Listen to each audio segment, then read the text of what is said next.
28 ivesi cela ngifundele sithembile Matthew chapter 28 verse 5 uyibambe ku verse 7.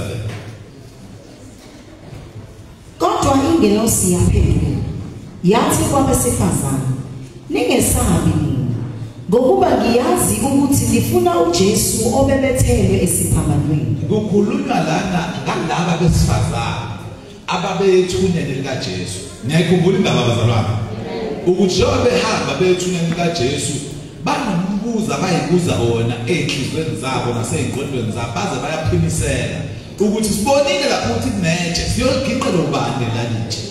Haleluya. Laba besifazane lithi iBhayibheli ingelosi mayibabona yabatshela ukuthi abangasabi. Ithi ngoba ngiyazi ukuthi nifuna uJesu. Haleluya. Ngokuba niyazi ukuthi nifuna bazalwana abantu abasemnyango bafuna uJesu. Njengoba bona behamba inyanga behamba bathandaza bafuna uJesu kahle kahle. Nathi ngekulesa sikhule lalithi kade ngihamba ngizula ngifuna lo Jesu thina bese siqedela sesithi ngamthola. Kodwa bakhona abanye abangakomthola uJesu emnyango. Abasafuna lo Jesu. Nikhona abazalwane. Efuna ukuthi nathi sibe njengale ngelosi ukuthi umuntu sikwazi ukubona ukuthi ufunani. Simtshele futhi ukuthi wena siyazi ukuthi ufuna uJesu. uJesu ungakuphi. Hallelujah. Hallelujah. Abantu emnyango bafuna uJesu. Abafuni isonto. Abafuni umfundisi, bafuna uJesu. Izenzo zabo izenze ikhombisa ukuthi bafuna uJesu. Kukhona ongaqomi omazaquleke. Inkinga yakho ufuna uJesu. Womile uJesu. Wamela uthando lupheleleyo. Hallelujah. The agape kind of love. Uthando olunambandela namkhawulo. Ngoba sathe uyafika lo abone enganelisekile kaze akadlula thola omunye. Hallelujah. Kanti lowo thando utholakala kumuntu uKristu Jesu. Wena manje uhlebe ngomuntu ukhulume ngaye ukuthi hayi akaqomi uqoma zaquleke kanti uxakekile umuntu ufuna uJesu. Thina sina isolution yazo zonke inkinga abantu ababhekene nazo emnyango. Omunye uthola ukuthi akaphuza akaphuzi ulala oxhwaleni ngisho sedlula ngasejoyini bambhala phansi ngoba anayiso engazi naye babemtshela ngasazi ukuthi ukweletile izolo kusoke uyamamukela ngoba naye ingqondo isukingeke ufuna ukuthi inkinga yini uyithola sesoxhwaleni ngoba kunesikhala enhlizweni yakhe. Elizibhabela akekho yini omile. Omile akekho azophuza. Mayephuza yomthombo. Esisini sakho uyoyizwela kugobhoza amanzi. Abantu emnyango bafuna uJesu. Iproblem yethu thina amakholwa sibukela phansi lento esiyitholile nalento esinayo. Kahle kahle abantu emnyango bayafisa ukufana nawe ukuthi wena wazi. Ingakho umasikhula befona abazali babanye abantwana esikhula nabo ngisho nabo abazali bengakholwa nabantwana bengakholwa kodwa bezwe bethi awufuni mina kufanele ufane nomlindeli. Indaba noma bengakholwa kodwa basuke bona ukuthi lento itholile nalento kuyinamandla. Hallelujah. Ngoba abantu emnyango noma sabona bengakholwa kodwa bayazi ukuthi isolution itholakala kuJesu. So isizwe losibona ngiyazi ukuthi nifuna uJesu kuthiwa Asilethe. Kakho lapha ngokuba uvukile njengokusho kwakhe. Zanini nibone indawo lapho abelele khona. Lithi iBhayibheli uJesu uvuke bazalana indaba yovuko kaJesu indaba efanele singathuli ngayo. Indaba efanele siyitshele bonke abantu ukuthi uJesu wafa impela kodwa uJesu wavuka. Lithi iBhayibheli namhlanje ngakwesokunene sikaNkulunkulu.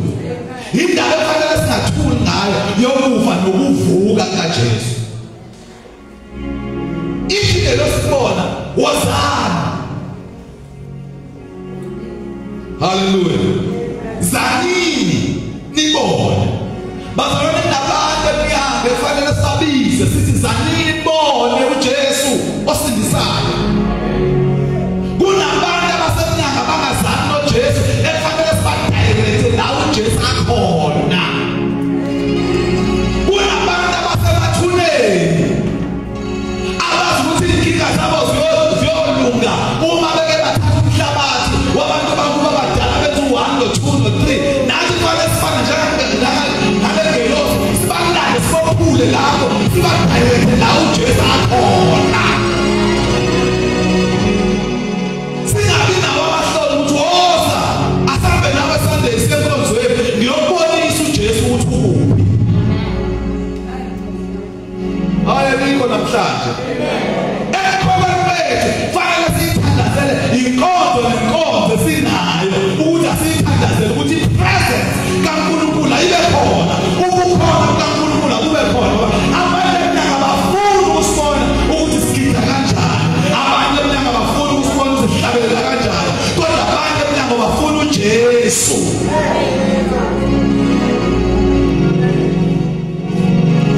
Abanye enyanga balandela uJesu. Inkinga ababhekene nazo inkinga eyidinga uJesu. Isizwe sesizaneni ibona. Bazalwane nabafowethu nodadewethu kunabangani bethu kufanele sibatshele ngalo Jesu sithi wozani ibone. Lithi kaNkulunkulu ngelanga wozani ibone. Omthelini ngoba nathi kubaluleke ukuthi sibabize abantu babone ukuthi silithole usizo.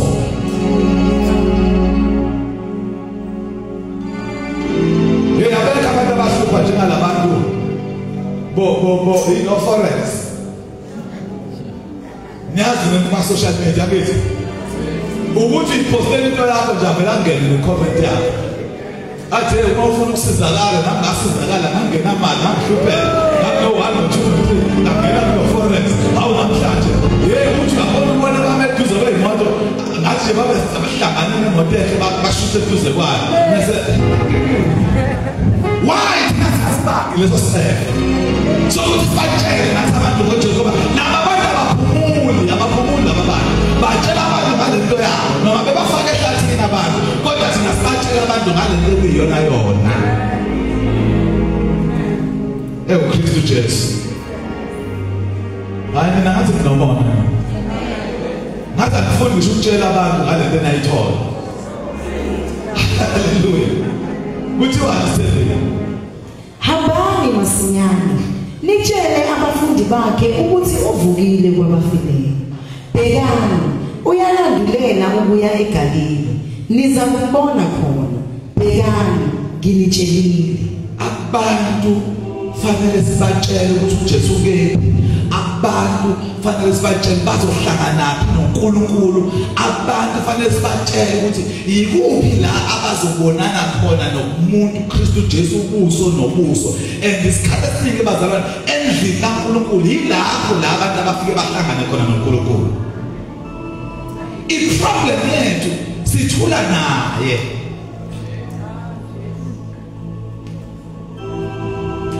I-problem yethu sithula naye uNkulunkulu. Engathi wena uqobo lakho bewungamthemba lo Nkulunkulu omkhonzayo. Kwesinye isikhathi awukwazi ukulanda abantu ubalandele entweni nawe ingabazayo. Ngijwayele ukusho lo ngiyazi akuzwakali kahle kodwa sesandelwe amakholwa angakholwa. Sandelwe amakholwa angakholwa. Into mawuyikholwa engathi nabanye abantu ngabenzi kunawo bayibona futhi bayikholwa. uJesu masimkholwa ukuthi uJesu uze emhlabeni ulethe uNkulunkulu kuzosophula thina. Hallelujah.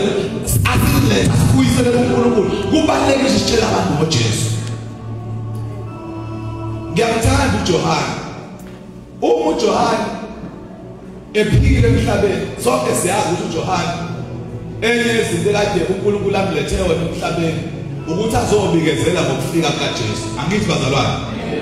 Ezobikezela ngokufika kukaJesu. uJohane bezokhomba indlela yabantu ukuthi babone uJesu. And uJohane naye kube nabafundi. Ngiyazi ukuthi lento yabafundi into esigcina nje sithatha engathi uJesu kuphela oyinabafundi. Impilo bazalwane, impilo isuke incike kubafundisi nabafundi. Nikhona bazalwane, impilo nje isuke incike kumfundisi nomfundi. Abantu abaningi ababhema ugwayi akavelanga nje wavuke kusekwamathi angabhema ugwayi. Kuba khona umfundisi ozomfundisa yena abe umfundi. Nikhona bazalwane? Oh yes, kuba njalo. Yonke into ekhona uqale ube umfundi qala nawe ugcina nawe usumfundisi. Ingakho njalo ukukhuluma ngayo uPawulu ukuthi uPawulu noma sembone sebulala amakholwa akaqalange bulala amakholwa mhlabula uStefano uPawulu was there emncane lithi iBhayibheli ingubo zababebulala uStefano zayigadwe insizwa ogama lawo uSawuli yena uPawulu ngoba lento akhule yenza yinto ayibone yenzile ngoba indaba yokukholwa is all about following. Imayelana nokulandela izinto engizenzayo nengikhulumayo noma eziningi ngiyithatha ezweni kaNkulunkulu kodwa ezinye ngiyibonile ngaphambi kwami. Haleluya. Besenzo abapostoli noba ukhulu ngoba nawa impilo ibiza ukuthi ufundeni. Wena njengokuhleli lapho awazi ukuthi fanele abe umfundisi kunomuntu omfundisayo umfundisi izinto zikaNkulunkulu. Ngisho kuthiwa ukazi umela ngaphambili kodwa uhleli lapho kunolwazi onalo okubiza ukuthi ulidlulisele kwabanye abantu. Wena ngidela ukuthi kuze kuthiwe umvangeli ukuze ulanda abantu ezonweni ubayise kuKristu. Sonke bazalwane njengoba sila siphoqelekile ukulanda abantu sibayise kuKristu. Masifika ngalo kunemqhele siyoyithola ngabantu esibalethile kuNkulunkulu. Wena uke wabizwa ngomfundisi, wena uke waba ngaphambili kodwa ukuvimba ukuthi ulethe abantu balethe enkosini. Angifika la kuleli bandla lakithi. Ngafika kithi kwamalunga kwakunamalunga awu2 ayekhonza la. Mfundisi useW mase kuba usane. And one day yavuka into kumina ukuthi hayi phela mina ngikhule evangelini ngafunzwa le ndaba kaJesu ake ngiye esontweni lekulala ngayibona ngathi kusasa ngiyesontweni cela ngithathe ngiyesontweni nangempela ngicela ngifikile esontweni but into emnandi ukuthi emva kwami kwangazi ukuthi khona bakhipha ngemvuku kwamalunga yanini esontweni bavokwa lesontweni indaba ingoba mase ufikile ungayenzi indaba kube ngathi indaba yakho ekhaya la uhlala khona ayiveli indaba ukuthi usewuyakholwa isimo nami ngisona akekho umuntu engaboni useyakholwa umuntu uthi mama Made bakafunda ukukhumbula la alandwe khona. Hayi silande ukuthi yakhulu mama Made.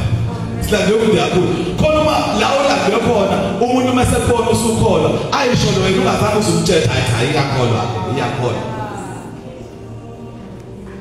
Nangaba njalo. Ukuthi mase kusindiswa mina kubone wonke umuntu uthi cha. Futhi mina bakusindiswa wena kanje mina ke ngibe kuba silandwe ude. Sibalanda abanye abakude njengala esasikhona nabo beze ngoNkulunkulu. Mase ukholwa wena akufunakala indaba iphelele ngawe. Angifundele sithembile la. Hallelujah. Angifundele uJohn chapter 1. Ngifundele verse 35. John 1:35. Ngapha muso futhi wayemi uJohane nababili kubafundi bakhe. Ebona uJesu ehamba, wathi bheka nanto imundlu likaNkulunkulu. Ngiyamthanda uJohane ngoba uJohane abafundi bakhe kodwa wayengafuni baphelele kuye. Lithi iBhayibheli the moment ebona uJesu utshela labafundi bakhe hamba nabo indaba iphelele kithi baza indaba iphelela kuKristu Jesu. Uthi bheka nanti imundlu kaNkulunkulu. Webazalwane ngisho kungakhona abantu abaphosela kuwe nge-information angolwazi kodwa egcineni kubiza ukuthi asibayise kuJesu.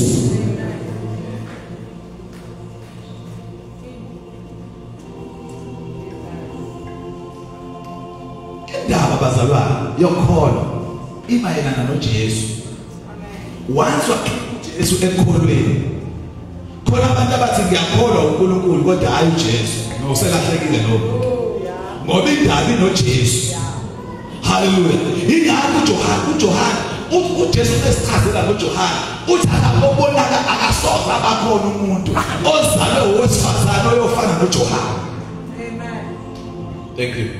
Angithi bazalwane uthi uJesu akekho umuntu oyoba khona oyofana ophila emhlabeni ozalwe owesifazane ozalwe owesilisa nowesifazane oyofana noJohane kodwa yena uJohane khona uJesu epheza kanjalo akasho ukuthi indaba iphelela kuye kodwa indaba uthuyisa kuJesu.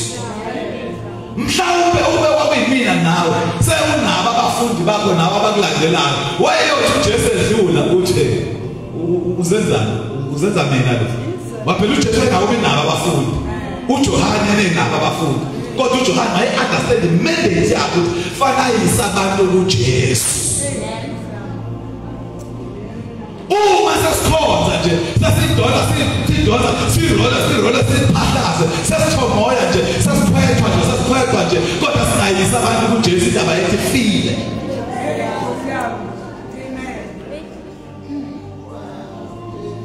Indaba yethi ifile indaba bazalwane noJesu. Uma sithi si-Bible based church ingenxa yokuthi leli Bible esilisho lesikhuluma ngalo liveza uJesu liqhakambisa uJesu uthi uJesu akekho ozoyababa ngaphandle kwami. Akekho ngempela uyaNkulunkulu ngaphandle kaJesu. So lithi iBhayibheli uJohane embona uJesu uthi bhekani nanti uthi abafundi ababili bezwa ekhuluma bamlandela uJesu. Khona uJesu waphenduka wababona belandela wathi kubo nifunani na? Bathi kuye Rabi okungukuthi ngokuhunyushwa mfundisi uhlala phi na? Bazalwane ake hayi bakholwa amadoda. uJohane cabanga ukuthi wayeqalile wayifaka indaba mhlawumbe wayeqalile baxoxela ngoJesu kukhonoza uma uJohane sembona uJesu ethi bhekani umuntu lithi iBhayibheli ababehamba nawo uJohane bamshiya balandela noJesu uJesu nababona lithi iBhayibheli bona baqala bambiza ngomaster bambiza ngorali bambiza ngomfundisi abafundisi lutho ngoba basebebona ukuthi nangu umuntu ekufanele simlandele.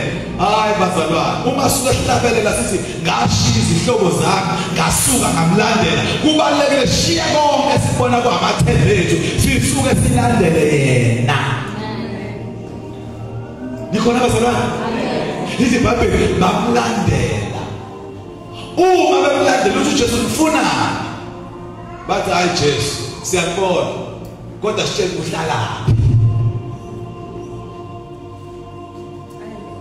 Hallo Jesu uhlala ngoba ukuhlangana kwabo noJesu wasekuthi akufunakala kuphelele ekutheni sihlangane eqadini sihlangane emgwaqweni kodwa sikwazi ukuthi uhlala kuzo njalo masikufuna Jesu sikuthola.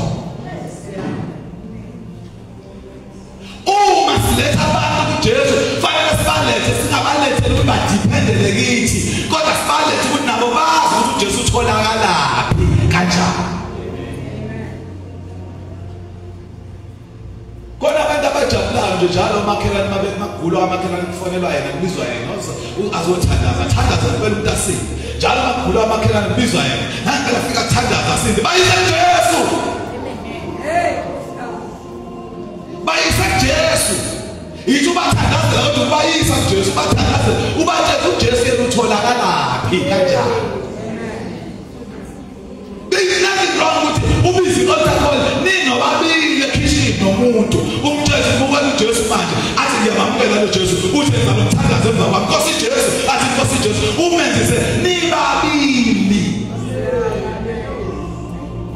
ngoba fanele ukuthi akuwena onamandla uJesu naye ngaba nawo lamandla onawo ngaye uJesu ngoba lithi iBhayibheli siyobeka izandla kwabagulayo baphile ngani nangaye uJesu Nikhona bazalwane amen singakhuluma indaba yomuntu ngoba masikhuluma indaba yomuntu mhla umuntu asuka kuJesu senza njani ngoba sanibonile of late ukuthi abantu kuyenzeka ukuthi umuntu kuJesu uthi uyambona futhi akasekho khona so ingakho baleke ukuthi sifaka abantu kuJesu yisa abantu kuJesu abantu bazazele bona ukuthi uyena umuntu uKristu Jesu ophilisa abantu kuthi ungathembe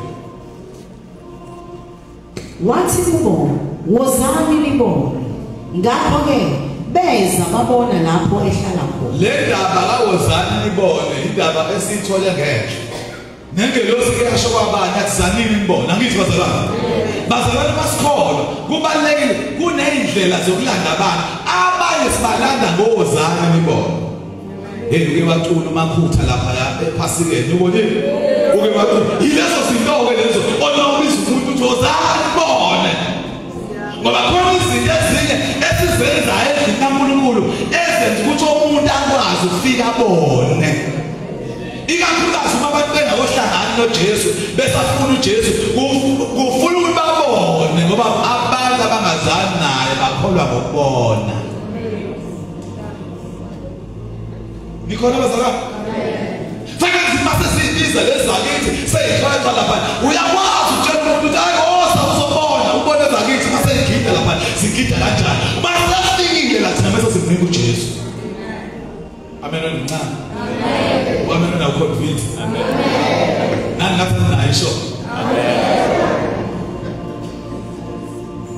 hallelujah uma amateenager sedansa nembona amateenager besedansa eseyibiza uyakwazi ukubiza umuntu ukuthi uzobona come and see ozobona ukuthi sigida kanjani ezakithi sidansa kanjani ezakithi sihlabelela kanjani ezakithi kodwa inhloso yakho wena asikho ukuthi aphelele kwezakithi inhloso yakho mase kufikile la singakhuluma ezakithi sikhuluma uJesu ophilisayo ngoba kahle laba bamana ngaphambili kusebipenalty ipenalty kahle usukubekela ipenalty haleluya kuthi washa sisadlala ibhola leso makudlala baba nensizwe amapenalty sonke sasiwathi ashawa baba apostol wewathanda kunama penalty baba apostol sasefosini athi nje suka nonke penalty shawa yini sasazi lapho ishawela ngoba upenalty nje uyiphala akhe ngizofana ukuthi ukhona ingakho mawusumela ngaphambili kufuneka lewe uxoxe indaba uxoxe izitori kuleli khuluma izinto engayisi abantu kuJesu fanele uthatha abantu bayise kuJesu awazi labantu ababalandile babalande kuphi kanjani omunye umuntu invite invite kubeza hayi ngizoza akakudakhele umuntu akubaleke mhla wafika avela afike kanti amamdladla la uphethe uhlelo ugenqa kasana hayi kuba ibona umuntu ahambe kakhulu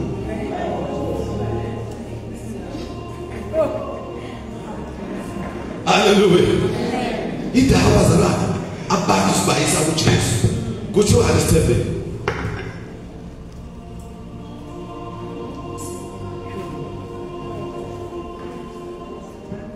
omunye walabo ababili abamuzwa uJohane balandela uJesu wayengu-Andreya umfowabo kaSimon Petro yena wafumana kuqala umfowabo uSimon wathi kuye simfumene uMesiya awusimfumene okungukuthi ngokuhunyushwa uKristu simtholile uKristu bazalwane le fanele kusanganise emqondweni wakho one of the two disciples zikaJohane omunye walabafundi bakaJohane kwaku-Andreya igama lakhe.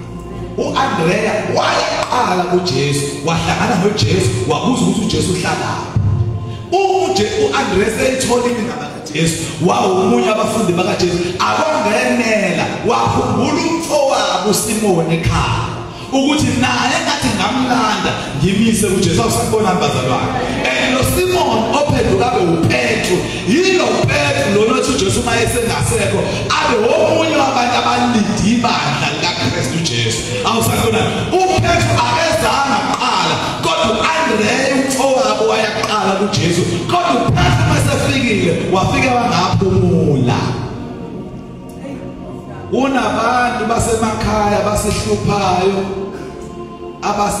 abasifaka indaba zamadlozi, abasitshela indaba zezimpepho, abasitshela indaba kufanele sibuyise abazali bethu, kufanele sikhumbule abazali bethu abashonayo. Kanti ngaba yikho yonke le ukuthi ube wena wamemela kuKristu. U-Andreya akaphulanga, wenza show ukuthi ulanda umfowabo, and umfowabo wagcina kwi-inner circle kaJesu. Labafundi abawu-3 abaphezulu bakaJesu, uSimon was there, uPetro was there, and u-Andreya akekho ngisho uqala, akekho, kodwa u-Andreya wafika kuqala. Ayanikho bazalwane. And ibizwe masasifikile kuJesu, ngisho abafowethu-ke laba Asilethe kuJesu, masibabona beqashula beya phambili, bethatha umsebenzi kaNkulunkulu serious, besebenza, akufunakali thina siphinde sibamonazele. Bayeke baqhubeke baye phambili. Mina ezakithi engayifiqala ayizakwazi uzingidedele ngiqashuke ngiye phambili. Ngiqashuke ngiye phambili. Hallelujah. Ngaba nenhlanhla ngoba uvela ufumana umusa, ngavele ngafumana umusa nje kubaba uGumbi. Ngafumana umusa, wamthanda lo baba, namthanda ilikhehla lo, wamthanda lo baba, wamthanda ngabe sathe, wamthanda lo baba, wamthanda. Inkinga yethu ukuthi masasibona labantu siyabakhumbuza wena esontweni wafika ngathi. No, indaba yiyo ngayimaya noKristu. Bekuthi bakuphi noKristu. Bagijima kanjani? Bazalwana uPeter. Abantu abaningi bamthatha uPeter nje uPetro njenge-leader after uJesu. 2 leaders aba in charge of ibandla after uJesu, uPetro noJakobo, umfowabo kaJesu. Lithi iBhayibheli ngesikhathi kwehla umoya ongcwele, abantu bebhabhatiswa ngeyinini encwadini yezenzo, abantu bethi baqhaliwe laba abantu esenangalo. uPetro yena wamaqala wathi hayi labantu abaqhaliwe njengoba ngicabanga, kodwa kusifezeka isibhalo. Wakhuluma uPetro, washumayela, wasindisa abantu abawu-3,000 wonke abantu abasindiswayo. Bokuqala uJesu engasekho abasindiswa uPetro. Lo Petro walanda u-Andreya. Mntakababa, ungayithathi kancane uma ubona umuntu owakulethe enkosini egoqa izandla, yeka ugoqa izandla. Shona la ekhaya uThixo. Uma ubona egoqa izandla, ayeka wena ungagoqi izandla wena. Shona phambili.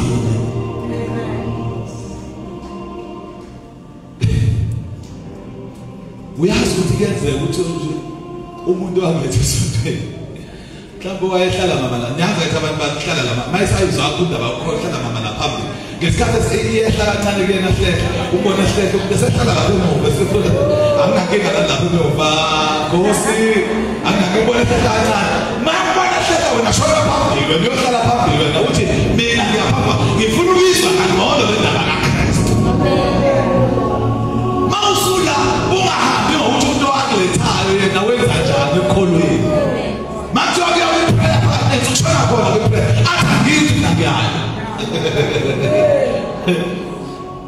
Konitule sasintula kudala amamdlande lalithi umuntu ngami uyozimela ngaphambi kwakhe. Hayi bazalwane, once ufika kuKristu asiyakuthi simayelana nawe manje uyoyimela. Ngeke ufike lapha kuJesu namba nababili. Hayi afika lapha namba nababili. Ufike wama wedwa lapha kuJesu. Uyikhazele yakho, uzokuyikhazele yakho indaba ukuthi wafika nobani yena ukuphi suqedile isenzeni.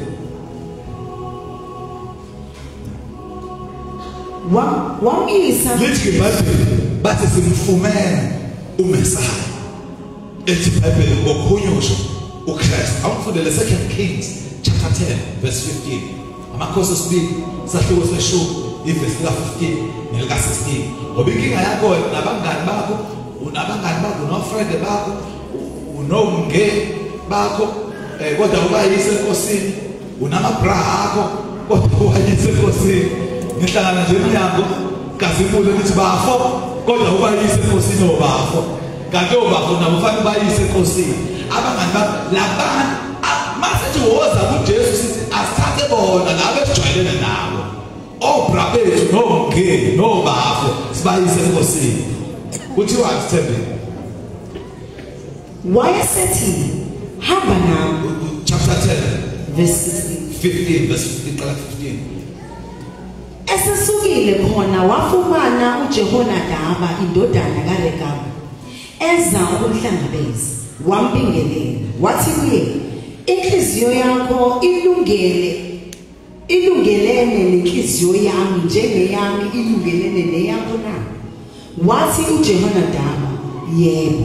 Ukuthi nje ngesayiqala eqaleni la uJehu la weseqeda abantu ebulele yonke into hayi abaqeda abantu wayebulele kwasani la manje uhlangana nomuntu useqede bonke abantu ababe close to uSaul.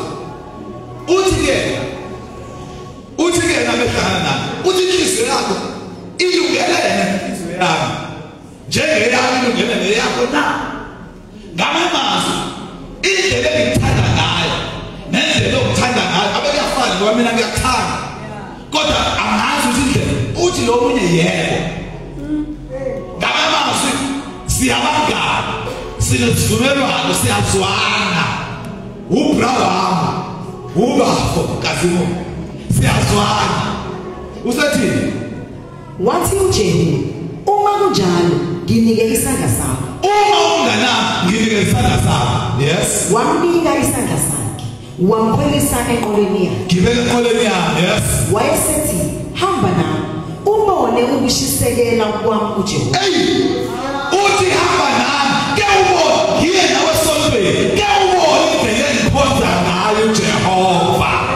Webazalwane nabantu abangani bethu emnyango efanele sisalale sibayise kuKristu sithi abazobona sikhonza kanjani uNkulunkulu, abazobona sesithomoya, abazobona sesipheka seshayakani, abazobona sesiphamisa izandla zethu simdumisa yena. Kunabangani bethu efanele sikajwayelani nje nabo baba bangani bethu bengazi ukuthi simkhonza kanjani.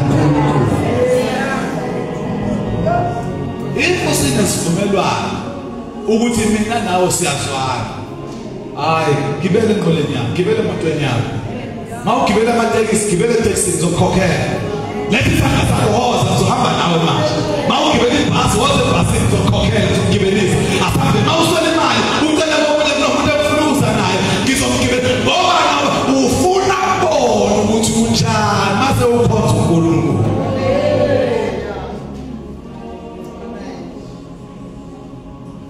Labantu ababhubhayo emnyango bazalwane, you will be shocked mawufika kuNkulunkulu babhubha ngenxa yakho. Ingakho lithi bathi bazoza kanjani bengashunyezwanga na. Abanye beko group ekushumayeleni ngoba kuzobe sekubuza ngalezinto ezifeyila eBhayibhelini udide ngoba nayo iBhayibheli study nayo kadwa ayibalekela kadwa abaleke eBhayibheli study kodwa ikhona kunjalo lethe asekonzweni. Mefika la bofika abashumayeli bafika badedela izaqhele ambulekele khona la ukhona nawe. Sifunde verse lokugcina Sithembe Amahubo chapter 46 verse 7.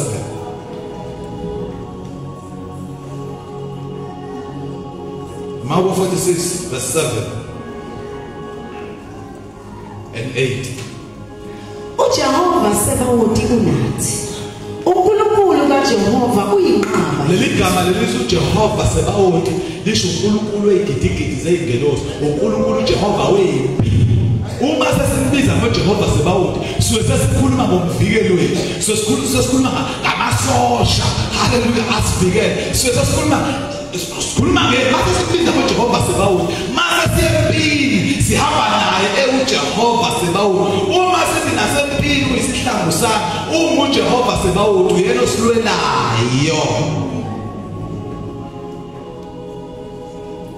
lithi wozani nibone uNkulunkulu kabani uNkulunkulu kaJakobe Jehova uNkulunkulu kaJakobe sikhuluma la ngomuntu owaphuma ekhaya umfowabo efuna ukumbulala ngithi siyazi indaba zalana waphuma ekhaya umfowabo efuna ukumbulala kodwa wahamba noNkulunkulu engenalutho wabuye senezinto wabuye senamakhosikazi senabantwana esenemfuyo esenayo yonke into ehamba naye noJehova Sebawothi uthi wozani nibone izenzo zikaJehova oh yes izinthakalo azenzileyo emhlabeni kunabantu efanele sibabize lenkosini sithi wozani nibone uNkulunkulu ukuthi destroy awasa mase sibiza ngoJehova Sebawothi sibiza ngoNkulunkulu odestroy yonke into emelene nathi uma sesibiza ngoJehova Sebawothi sibiza ngoNkulunkulu uJehova wempi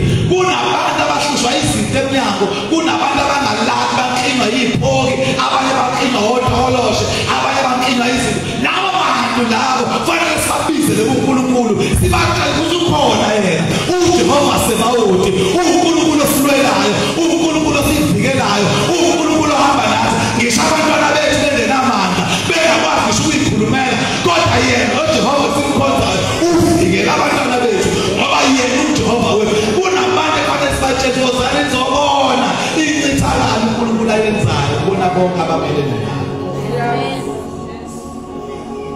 akwazi ukukhuluma ube umuntu lo muntu ozokumema ngaliphi kodwa kusona zonke lezi zinto kumele ukuthi silanda abantu sibalandele uKristu Jesu cela siphakameni simele ngenyawo